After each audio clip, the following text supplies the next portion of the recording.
Napakaganda at napakagaling ng Mother Nature. Tingnan nyo naman, ang sarap sa mata. Minsan lang tayo nakakakita ng ganitong ganda ng kalikasan.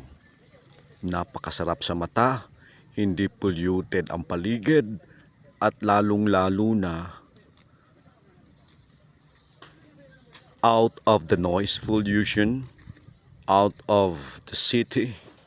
Ito yung gusto nating makamtan sa buhay natin, na tayo'y living in a world of matiwasay,